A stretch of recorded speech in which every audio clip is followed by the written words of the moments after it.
بسم الله الرحمن الرحيم قل إن كنتم تحبون الله فاتبعوني يحببكم الله ويغفر لكم ذنوبكم والله غفور رحيم. ہمیشہ سنت پر عمل کرنے اور سنت کی دعوت دینے والوں ہی کو سخت آزمایا جاتا ہے، اور سنت کی دعوت اور سنت پر عمل ایک ایسا یہ عمل ہے کہ ساری دنیا ان کے مخالف ہو جائے. شرح السنة تأليف إمام أهل السنة والجماعة في عصره أبي محمد الحسن بن علي بن خلف البربهاري. الحمد لله الذي هدانا للإسلام ومن علينا به وأخرجنا في خير أمة. اعلموا أن الإسلام هو السنة والسنة هي الإسلام. أشهد أن محمد رسول الله.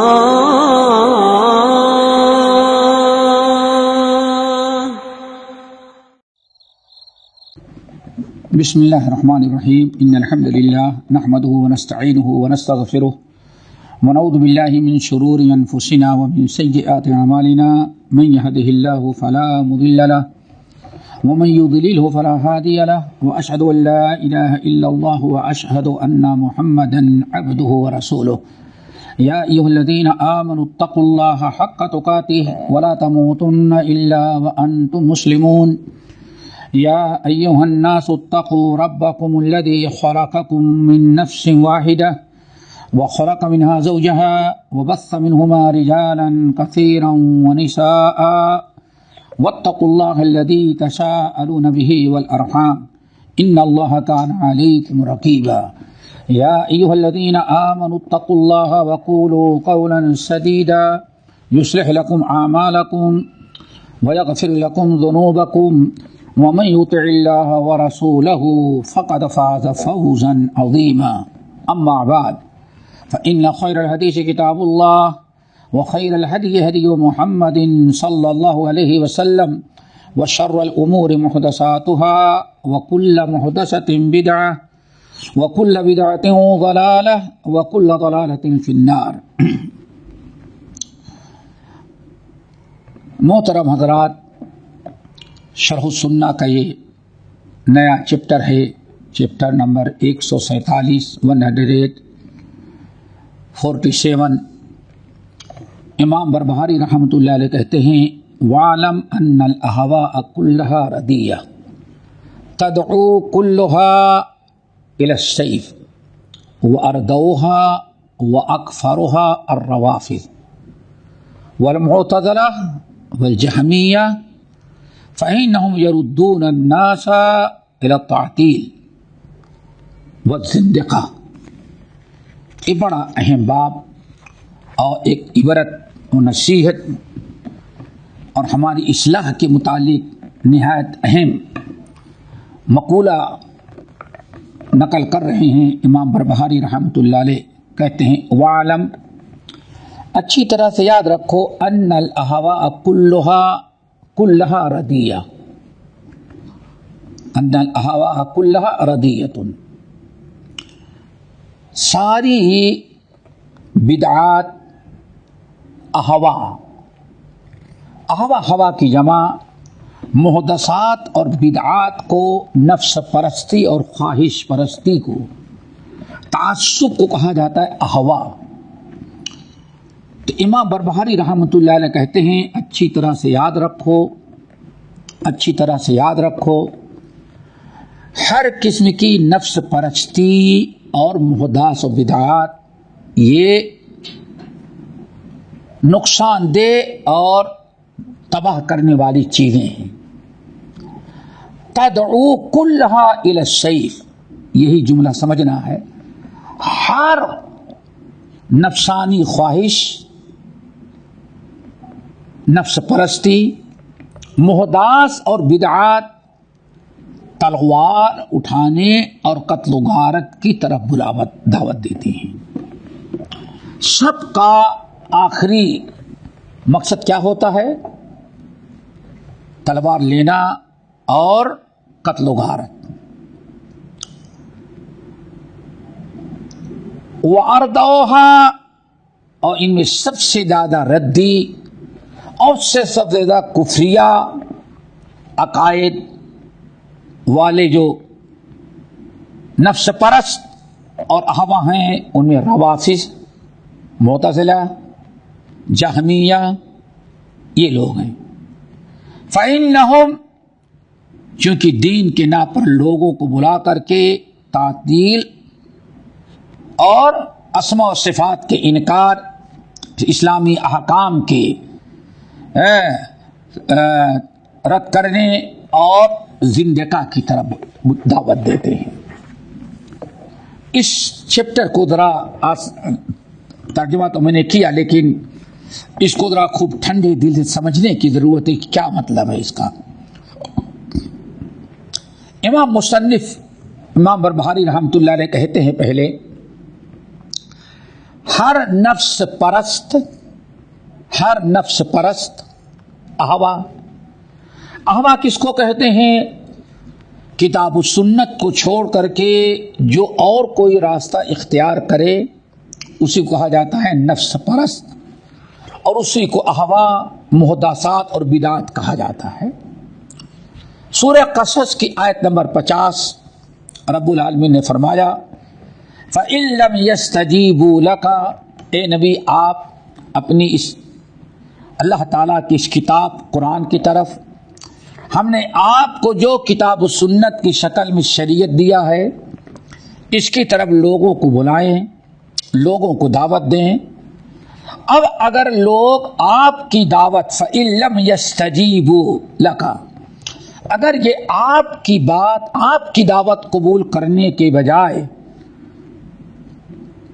قبول نہیں کرتے، رد کر دیتے ہیں، تو فعلم، آپ اچھی طرح سے جان لیں، ان کو سمجھ لیں کہ انما یتبعون اہواءہم، انما یتبعون اہواءہم، کہ یہ لوگ اپنے نفس کی، اپنے احوا، اپنے نفس کی پیروی کر رہے ہیں. اس آیت پر غور کرنے کی چیز ہے اور سمجھنے کے ہے کہ نفس پرست کیسے کس کو ہیں، محدثات اور بدعات دنیا میں پیدا کیسے ہوتی ہیں. بہت ہی آسان انداز میں اللہ نے سمجھایا. ایک علامت، ایک نشانی ہے بہت ہی اہم، اور اسی کو معیار اور اسٹینڈرڈ قرار دیا گیا ہے. حق اور باطل میں تمیز کرنے والی چیز ہے. رب العالمین نے فرمایا اے نبی آپ ان کو کتاب و سنت کی طرف دعوت دیں، قرآنی آیات ان کو سنائیں، ہماری دی ہوئی حدیثیں آپ ان کو سنائیں، اور ان کو عمل کی دعوت دیں، قبول کی دعوت دیں. اگر یہ آپ کی اطاعت فرما برداری کر لیں، کتاب و سنت کو قبول کر لیں، اللہ اکبر، اگر یہ کتاب و سنت کو قبول کر لیں تو سمجھ جائیں کہ واقعی یہ مومن ہیں، مسلمان ہیں، شراط مستقیم پر ہیں. اگر یہ آپ کی دعوت، آپ کی نصیحت، آپ کی پیش کردہ کتاب و سنت قبول کر لیں، عمل کرنے لگیں، تو سمجھ جائیں کہ یہ مومن ہیں، معاہد اور متبع سنت آپ کے مطیع اور فرما بردار ہیں، یہ اصلی مسلمان ہیں. لیکن فَإِن لَّمْ يَسْتَجِيبُوا لَكَ، آپ نے پیش تو کیا کتاب و سنت، شریعت آپ نے پیش کیا، لیکن اگر یہ اس کو قبول کرنے سے انکار کر دیں، فَإِن لَّمْ يَسْتَجِيبُوا لَكَ، آپ کی بات کو قبول نہ کریں، اگر آپ کی بات قبول کرنے سے انکار کر دیں تو فعلم، آپ اچھی طرح سے سمجھ لیں، اچھی طرح سے آپ سمجھ لیں کہ یہ کون سے لوگ ہیں. فعلم،